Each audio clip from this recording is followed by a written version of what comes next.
প্রিয় ভিউয়ার্স, আজকে শেয়ার করছি মুরগির মাংসের একটা রেসিপি। মুরগির মাংসের রোস্টের রেসিপি, ভাজা ভাজা রোস্ট।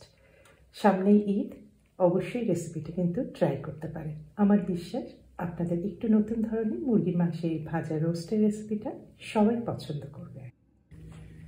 রোস্ট তৈরি করছি বলে আমি মুরগির মাংস রান থান সহ একসাথেই রেখেছি। এখানে প্রায় 7টা কি 8টা মুরগির মাংসের এই রান থান আছে। প্রায় 2 কিলো পরিমাণ মাংস হবে। সামান্য কিছু মশলা দিয়ে আমি ম্যারিনেট করব। আর তার আগে মাংসের 2 দিকে আমি চাকু দিয়ে চিড়ে নিলাম, যাতে দেখতেও ভালো লাগে, আবার মশলার পাতেও কিন্তু ভেতরে ঢুকবে। আর ভালোভাবে ধুয়ে নেওয়া হয়েছে।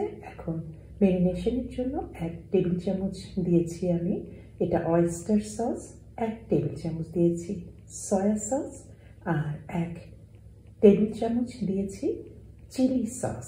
তবে এটা অপশনাল, আপনারা পছন্দ না করলে বাদ দিতে পারেন। আর দিয়েছি আদা রসুনের পেস্ট, এখানে 1 টেবিল চামচ পরিমাণে আছে। ভালোভাবে মাখিয়ে নিয়েছি। ভালো রেজাল্ট পাওয়ার জন্য ম্যারিনেশনের জন্য যদি আধা ঘন্টার মতো মিনিমাম রুম টেম্পারেচার রাখেন, তাহলে কিন্তু রোস্টের স্বাদটা অনেক ভালো আসে। আমিও আধা ঘন্টার মতোই রুম টেম্পারেচারে ম্যারিনেট করে রাখছি। আর আধা ঘন্টা পরে আমি একটা ননস্টিক প্যানে সামান্য কিছুটা তেলে এটা ভেজে নেব। তবে ভাজবো কিন্তু খুব হালকাভাবে। এটা কিন্তু আমি খুব কড়া করে ভাজবো না। ধরেন দুদিকেই মাংসগুলি উল্টিয়ে পাল্টিয়ে টোটাল 5-6 মিনিটের মতো ভাজবো। মাংসের আলগা পানিটা জাস্ট শুকিয়ে গিয়েছে। মাংসগুলি আমি সব তুলে রাখছি। মাংস কিন্তু খুব কড়া করে ভাজলে হয় কি, মাংস কিন্তু একদম শক্ত হয়ে যায়, নরম আর থাকে না রান্নার পরে। এখন আমি রান্নাটা শুরু করছি। আমি একটা মুখ খোলা বড় কড়াই নিয়েছি। এটাতে হয় কি, এই রান্না করার সময় নাড়াচাড়া করতে সুবিধা হয়, মাংস কিন্তু ভেঙে যাওয়ার কোনো ভয় থাকে না। আমি সাদা তেলই দিয়েছি আধা কাপ পরিমাণ, তবে আপনার এখানে ঘি বা মাখন ব্যবহার করতে পারেন। দিলাম 1 কাপ পরিমাণ পেঁয়াজ স্লাইস। নাড়তে নাড়তে কিছু গোটা গরম মশলা দেব। 2টা কি 3টা দিয়েছি তেজপাতা, 2টা দিয়েছি দারচিনি, আমি ভেঙে দিয়েছি 4 টুকরা হয়েছে।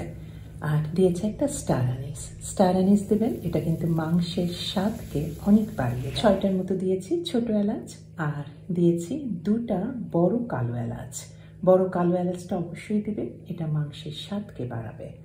আর দিয়েছি 3-4টার মতো লবঙ্গ। আর একটা মশলা দিতে হবে, সেটা হচ্ছে 7-8টার মতো দিয়েছি গোটা গোলমরিচ। ভাজতে ভাজতেই কিন্তু পেঁয়াজ বেরেস্তার মতো লাল হয়ে গিয়েছে অলরেডি।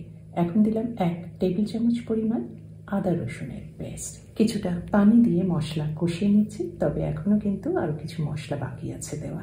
আমি 1 চা চামচের মতো দিয়েছি এটা ধনে গুঁড়া, আর দিয়েছি একদম বাজারের কেনা মাস্টার্ড পেস্ট। তবে আপনারা এটা বাসাতেও একটু কাঁচামরিচ আর একটু লবণ দিয়ে 1 টেবিল চামচের মতো আপনারা সাদা সর্ষা, গোটা সর্ষেটা বেটে এই পেস্টটাই ব্যবহার করতে পারে। আমি দিয়েছি এখানে প্রায় 1 টেবিল চামচের মতো কেনা মাস্টার্ড পেস্ট। পানি দিয়ে দিয়ে বারে বারে মশলা কিন্তু খুব ভালোভাবে ভুনা হয়ে গিয়েছে, কাঁচা ভাবটা নাই। আমি স্বাদ অনুযায়ী লবণ দিয়ে দিয়েছি। আর এখন দিয়ে দিলাম মাংসের পিসগুলি।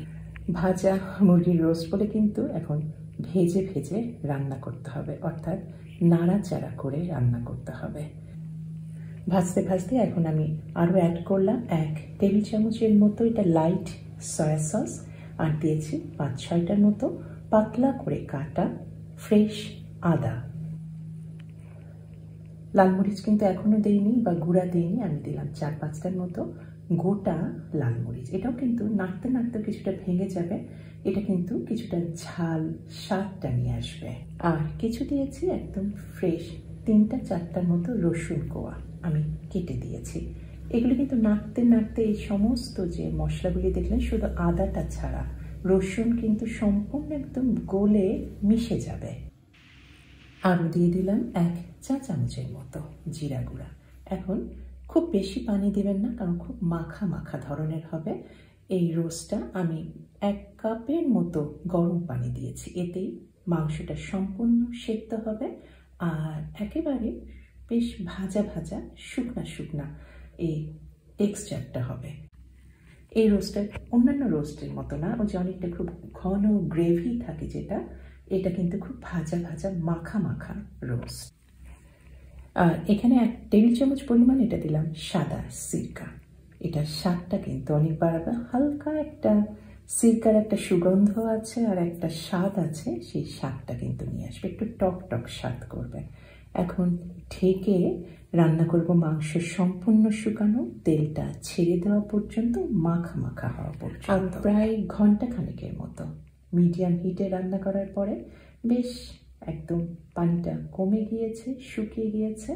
এখন জাস্ট সার্ভিংয়ের আগে একটুখানি আমি দিয়েছি মাখন, ঘিও দিতে পারেন, একদম শেষ পর্যায়ে দিয়েছি, যাতে মাখনে বা ঘি দিলে ঘিয়ের সুগন্ধটা রোস্টের মধ্যে থাকে।